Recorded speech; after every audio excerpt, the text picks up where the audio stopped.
నేను అంటున్నాను, ఎదురవుతున్న శోధనలు ఎన్నైనా సరే పట్టు విడవద్దు. దేవుని కొరకు బ్రతకాలి, దేవునిలో జీవించాలి అని ఆత్మీయంగా బతకాలనుకున్నప్పుడే శరీరాశలు రేగుతాయి.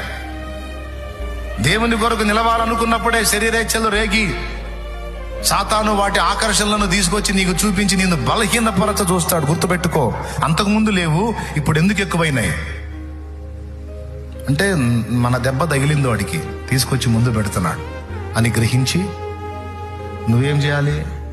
ఆకర్షణల వైపు పరిగెత్తడం కాదు, లేదా నాకేంది ఇలా ఆకర్షణలు వచ్చినాయి అని కృంగిపోయి కూలబట్టం కాదు. ఒకవేళ